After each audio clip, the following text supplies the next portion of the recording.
저희들 기도의 영광에 대해서 이제 말씀을 드렸고, 둘째 주에는 기도를 쉬는 것은 죄입니다라고 했고, 셋째 주는요 나다나엘의 얘기를 했죠. 셋째 주 아무도 모르는 나만의 기도. 그 다음에 오늘 이런 데도 기도해야 됩니까? 다니엘서. 여러분들이 좀 기억하실 수 있을 것 같습니다. 자, 오늘 본문을 가지고 이런 데도 기도해야 합니까? 라는 제목으로 이 3일 밤 말씀을 오늘 나누고자 합니다.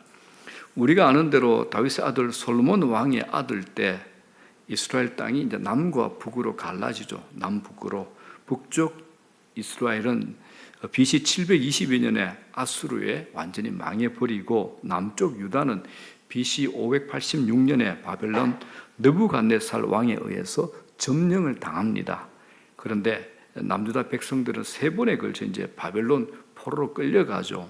자, 1차 포로 때 유다 나라의 똑똑한 인재들을 포로로 잡아갔는데, 그때 이제 오늘의 주인공 다니엘이 끌려갑니다. 이때 다니엘의 나이가 한 20살 정도 되었습니다.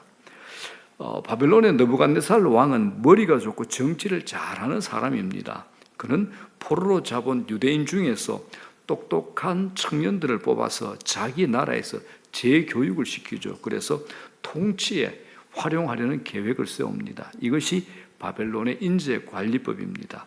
다니엘과 세 친구가 여기에 발탁이 되죠. 어쩌면 세상 말로 억세게 운 좋은 친구들입니다.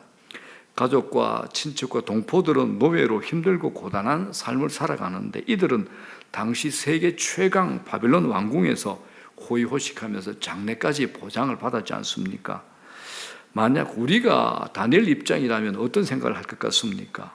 그렇지, 왕의 눈에 들기만 하면 내 인생 충분히 보장받고 전화위복된다, 바벨론에서 잘 살아야지, 이런 생각하지 않았겠습니까?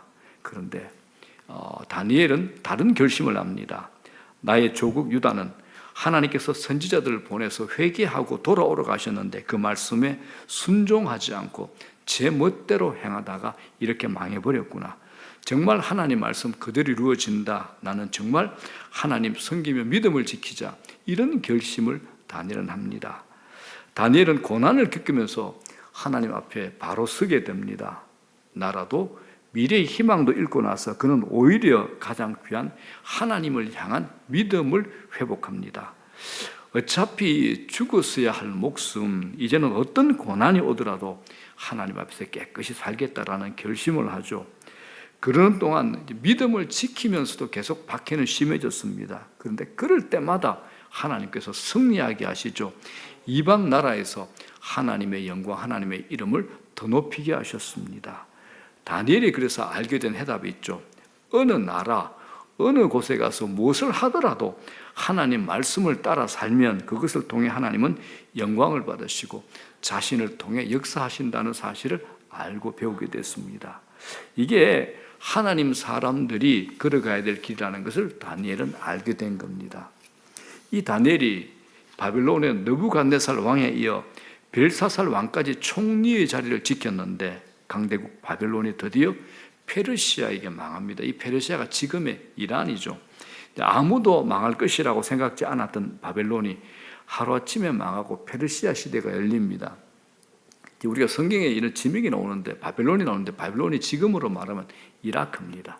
그리고 페르시아는 성경에 바사로 나오는데 지금으로 말하면 이란입니다. 자, 오늘 본문의 앞장 다니엘서 5장 마지막에 보면 이런 말이 나옵니다. 메대 사람 다리오가 나라를 얻었다라고 합니다. 성경을 보면 메대 바사라는 나라가 나오는데, 역사에 들어가 보면 메대와 이 바사가 페르시아입니다. 이 각각 다른 나라입니다. 처음에 이제 이 메대가 굉장히 큰 나라였는데, 그들이 메대와 바사가 연합국 형태로 쭉 이루어 가다가 이 바사가 또 커지면서 메대를 완전히 흡수해 버리죠. 그러면서 페르시아 제국으로 됩니다. 바사가 페르시아라는 뜻이고 지금의 이스라엘 그리고 미국과 싸우고 있는 이란입니다. 이 다리오는 메대 사람입니다. 바사왕 고레스의 숙부가 되고 나중에 고레스의 장인이 됩니다. 고레스는 나이가 많은 장인 다리오에게 바벨론을 맡기죠. 자, 그랬더니 이제 바벨론이 어떻게 하느냐? 자, 6장 1절을 보겠습니다. 다 같이 시작. 다리오가 자기의 뜻대로 고관 120명을 세워 전국을 통치하게 하고, 자, 메대의 다리오 왕이 바벨론을 다스리기 위해서 새로운 정치 제도를 구상을 합니다. 120명의 고관을 세 파트로 나누어 3명의 총리에게 관리하게 하고 그 위에 수석 총리를 두는데 다니엘을 수석 총리로 두게 합니다. 자, 이상하죠. 바벨론이 망할 때 이 다니엘은 바벨론의 3번째 권위자였습니다. 권력자였습니다. 보통 이제 정권이 바뀌면 전에 사람들은 옷을 벗겨 내보내든지 고대는 전부 다 죽여버리지 않습니까? 다니엘도 바벨론이 망할 때 죽었어야 됩니다. 그런데 어떻게 살았을까요? 먼저 다니엘은 바벨론 사람이 아니었습니다. 페르시아에 저항감이 없었죠. 그리고 다니엘은 바벨론의 고위 관리로서 너무나 정직하고 유능하다고 소문이 났습니다. 이웃나라에 소문이 났죠. 다리오가 그의 인격을 높이 평가한 겁니다. 그리고 중요한 포인트 하나 더, 다니엘이 바벨론이 페르시아에 멸망할 것이라고 예언을 이미 했습니다. 예언을 해버리죠. 그것이 하나님의 뜻이라고 말을 한 겁니다. 왜냐하면 다니엘은 이미 하나님을 통해서 전 세계의 미래를 예언을 했기 때문에 그러합니다. 그래서 페르시아 입장에서는 다니엘을 믿을 수가 있었죠. 게다가 바벨론 사정을 잘 아는 사람이 필요한데 바벨론 사람도 아니면서 바벨론에 끝까지 충성했던 지혜로운 사람이라면 더 바랄 것이 없었습니다. 이때 다니엘의 나이가 대략 한 90세 정도였습니다. 다리오에게는 꼭 필요한 사람이죠. 자, 그런데 이 메데 바사 출신의 고관들이 볼 때는 말이 안 되는 상황이죠. 농공 행상으로 따져도 자기들이 훨씬 더 공이 많고 자기들은 박힌 돌. 그런데 자신들을 제치고 포로에 불과한 굴러온 돌 다니엘을 수석 총리로 세운다는 것은 자존심이 허락하지 않는 겁니다. 그래서 생각한 것이 다니엘의 흠을 잡아 끌어내리는 거죠. 그런데 아무리 살펴도 흠이 보이지 않습니다. 어떻게 하면 그를 넘어뜨릴 수 있을까 고민을 하다가 다니엘이 신앙을 가지고 넘어뜨리지 않으면 넘어뜨릴 방법이 없다는 결론을 내리게 됐습니다. 그들이 알게 됐죠.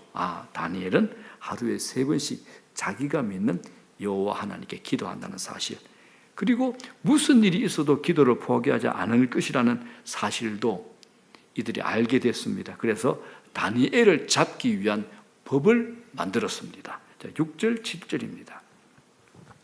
이에 총리들과 고관들이 모여 왕에게 나아가서 그에게 말하되 다리오 왕이여 만수무강하옵소서.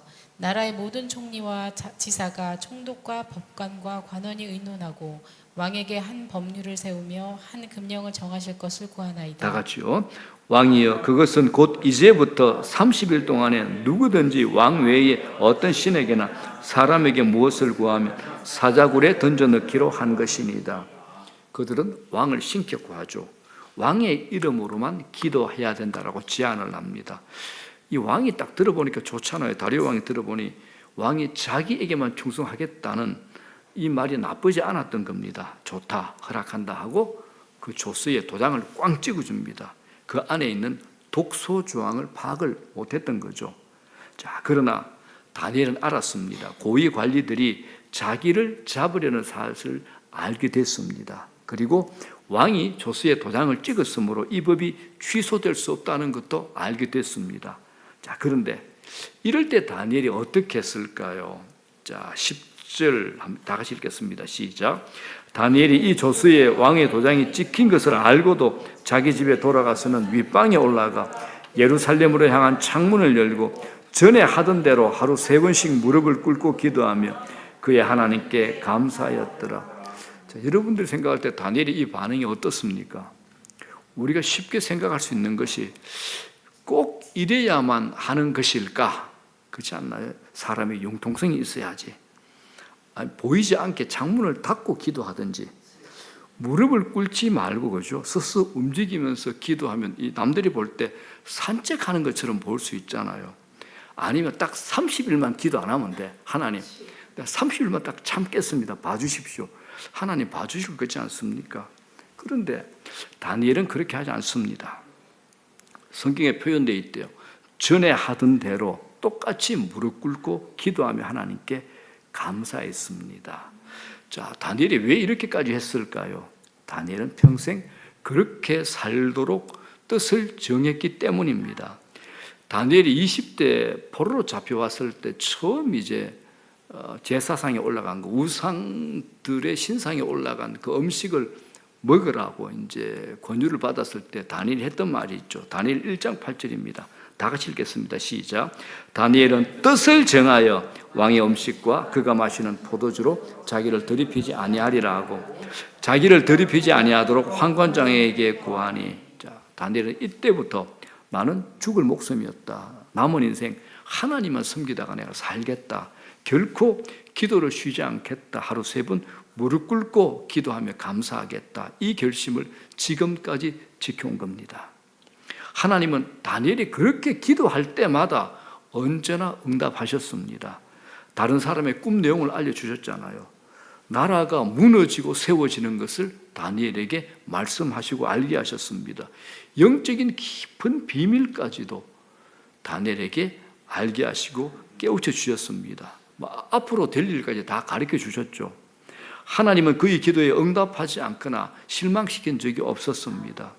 수없이 다니엘은 죽음의 위협을 받았지만 그때마다 구해주셨고 전화위복이 되게 해주셨고 영광을 받으셨습니다. 기도를 통한 하나님과의 교제는 바벨론에서 주는 부귀 영화와는 비교할 수 없는 크고 놀라운 것이었습니다.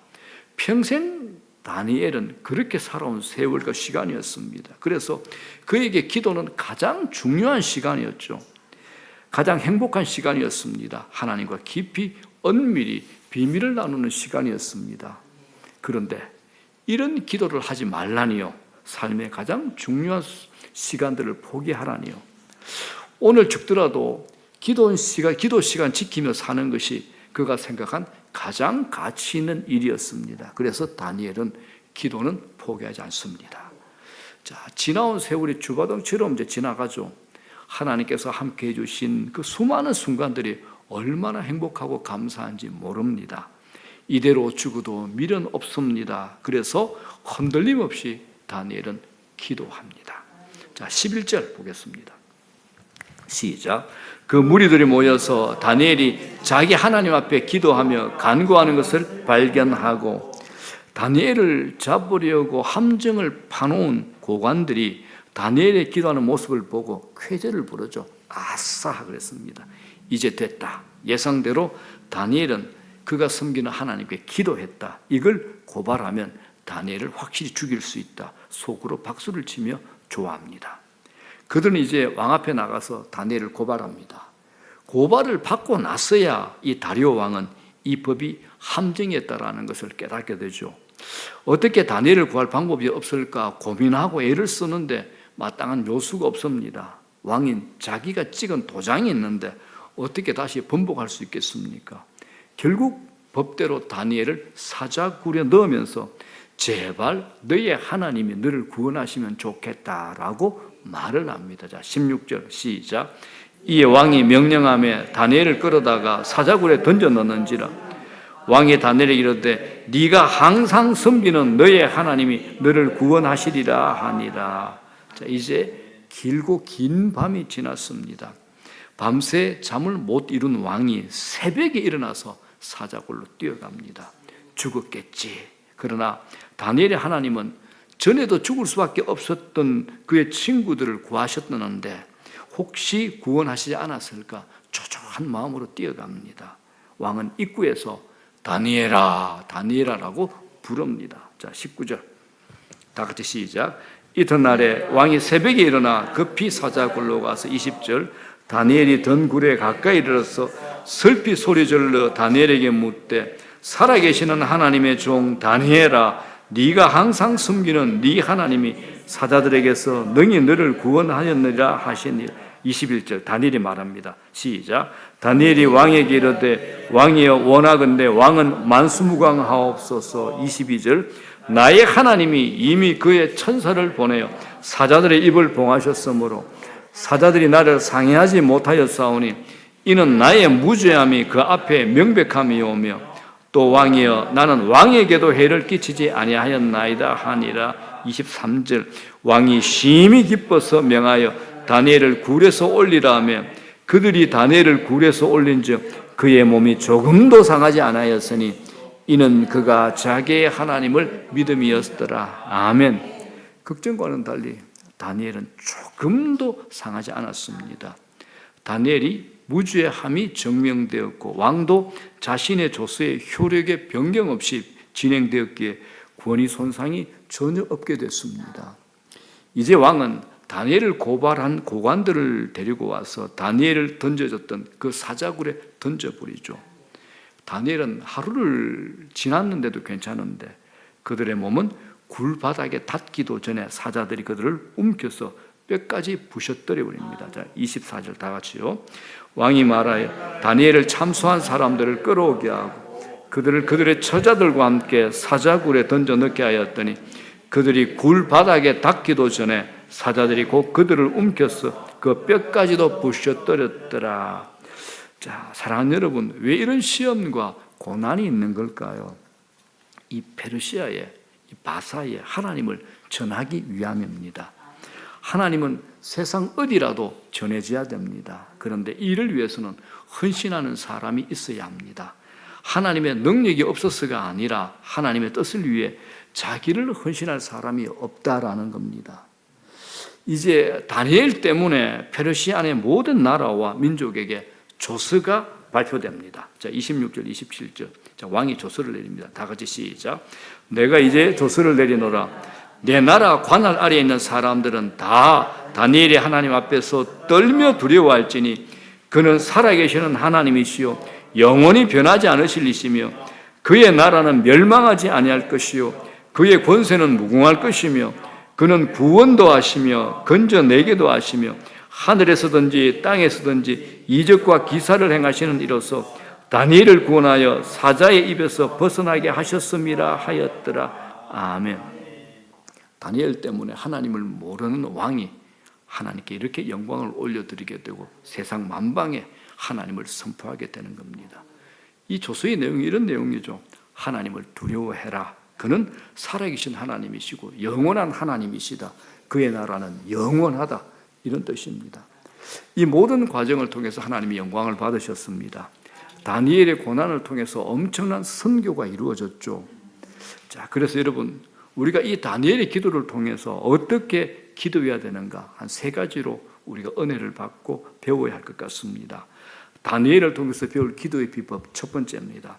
우리 삶에 언제나 기도를 방해하는 세력이 있다라는 겁니다. 우리 기도를 방해하는 세력이 언제나 있습니다. 때로 우리 현실이 다니엘의 상황과 비슷할 때도 있습니다. 기도하지 말라고 방해하는 세력이 어르렁거리면서 위협할 때가 있죠. 그러나 기도가 중단되면 안 됩니다. 다니엘은 왕의 도장이 찍힌 것을 알고도 기도합니다. 그러므로 기도는 영적 전쟁입니다. 최악의 상황에서 기도하지 않으면 이런 세상에서 하나님의 사람으로 제대로 살 수가 없죠. 사명으로 살 수 없습니다. 우리 삶에 언제나 기도를 방해하는 세력이 있다는 거 아시고 꺾이지 말고 기도의 자리 지키시라는 겁니다. 자, 두 번째입니다. 어떤 상황에도 우리가 기도해야 됩니다. 기도는 가끔 하거나 필요할 때만 하는 게 아니라 언제나 가능하면 일정한 시간에 하는 습관이 필요합니다. 성경에 수많은 사람들이 기도할 때 원칙이 있죠. 정해진 곳, 정해진 시간에 기도했습니다. 외부의 상황에 기도가 흔들리지 않았던 겁니다. 기도 시간을 중심으로 모든 시간이 움직였습니다. 우리는 항상 기도 시간은 저 변두리 꼴찌에 있습니다. 짜투리 시간입니다. 일이 급하면 항상 먼저 잘라내는 게 뭡니까? 기도를 줄입니다. 시간이 많을 때 겨우 억지로 1시간 하던 것을 좀 바빠지면 기도를 5분, 3분으로 잘라내죠. 이 완전히 엉터리가 되는 겁니다. 어떻게 바뀌어야 되느냐? 기도 시간을 중심으로 모든 시간이 움직여져야 되는 겁니다. 우리도 다니엘처럼 나도 기도 놓치지 않는다. 변함없이 기도한다. 어제도 기도하고 오늘도 기도하고 가난할 때도 기도하고 부자가 되었어도 기도하고 시험 보기 전에도 기도하고 합격한 후에도 기도하고 사업이 잘 될 때도 기도하고 안 될 때도 기도하고 바쁠 때도 기도하고 한가할 때도 기도하고 건강할 때도 기도하고 병들었을 때도 기도하고 반드시 기도 시간 지키고 사수하겠다. 우리도 다니엘처럼 이렇게 해야 되는 겁니다. 우리가 기도를 지속하지 않으면 삶이 흔들리고 영적 공격을 받고 휘청거릴 수밖에 없는 겁니다. 자, 세 번째입니다. 다니엘처럼 감사하는 마음으로 기도해야 되는 겁니다. 기도의 자리에서 감사해야 됩니다. 그러면 기도가 열립니다. 여러분, 우리가 지금까지 어떻게 살아왔는가 한번 떠올려 보십시오. 수많은 위기가 있었잖아요. 그럴 때마다 우리 기도 들어주셨고 살려주셨습니다. 감사할 것뿐이죠. 그래서 기도의 결과는 항상 감사로 연결됩니다. 다니엘은 사자굴 속에 들어갔을 때도 감사합니다. 그 결과 페르시아 제국에 하나님을 만방에 선포하게 되잖아요. 고레스 왕이 다니엘의 하나님에 대해서 알게 됩니다. 자, 28절 이렇게 되어 있죠. 이 다니엘이 다리오 왕의 시대와 그 다음에 바사가 페르시아입니다. 페르시아 사람 고레스 왕의 시대에 형통하였더라. 이렇게 성경은 정언합니다. 자, 다니엘은 성경을 보게 되면 왕이 4번 바뀌는데 총리를 했습니다. 왕이 4번 바뀌었어요. 자, 이사야서를 보게 되더라도 역사를 주관하시는 하나님의 역사를 우리가 분명히 확인할 수 있습니다. 이 다니엘이 고레스 왕에게 이사야와 예레미야를 소개하면서 이런 얘기하죠. 당신이 태어나기 전에, 고레스 왕 당신이 태어나기 150년 전에 벌써 하나님은 당신의 이름까지 정확하게 거론하시면서, 자, 이사야서 42장 이런 말이 있습니다. 내가 내 종 고레스를 통해 내 백성 이스라엘을 돌아오게 하리라라고 이렇게 말씀을 하신 겁니다.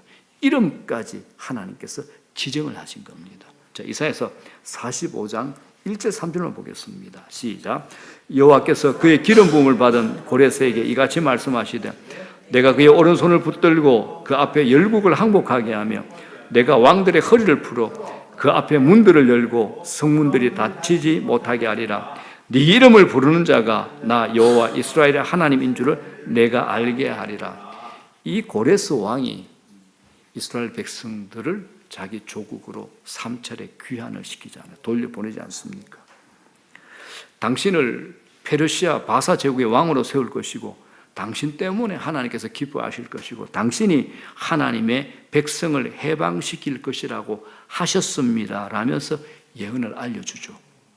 그래서 역사 속에 알렉산더 대왕이 전 세계를 휘젓고 다니면서 정복했을 때 고레스의 무덤 앞에 가서는 존경의 표를 올렸다고 합니다. 그렇게 온유하고 좋은 왕이었다고 합니다. 하나님께서 하신 거죠. 이 고레스가 감동을 받고 나중에 이스라엘 백성들을 그들의 고국으로 돌려보냅니다. 자, 이제 말씀 정리합니다. 다니엘이 한평생 기도했던 거 이스라엘의 회복입니다. 그런데 그 일은 방해 세력에 의해서 기도를 막는 데부터 시작이 된 겁니다. 그 방해를 물리치고 기도함으로써 이스라엘이 해방되어 고국으로 돌아오는 놀라운 일이 이루어집니다. 그래서 저는 이렇게 말하고 싶습니다. 기도의 방해는 언제나 더 큰 복을 주기 전에 일어나는 현상입니다. 기도의 방해는 언제나 더 큰 복을 주기 전에 일어나는 현상이라는 겁니다.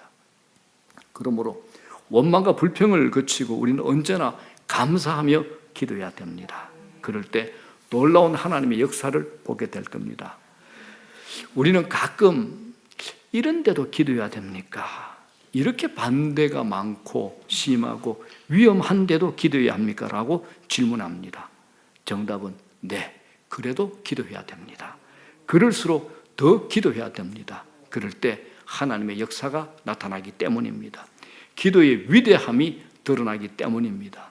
이 세상에 우리의 기도를 막을 것은 아무것도 없습니다. 나도 다니엘처럼 기도하겠습니다라고 뜻을 정하는 시간 되기를 바랍니다. 우리가 다가오는 9월에는 우리가 1월달에 한 거 있죠. 1200시간 기도회. 9월에는 제가 1400시간 기도를 하려고 합니다. 1400시간. 저희들이 1320시간을 했는데 9월은 사업하는 분들에게는 회계연도의 시작이죠. 또 명절도 없는 빡빡한 날입니다. 이때 이제 우리의 진가가 드러나는 겁니다. 그렇기 때문에 하나님은 다니엘 같은 사람들을 찾으시는 겁니다.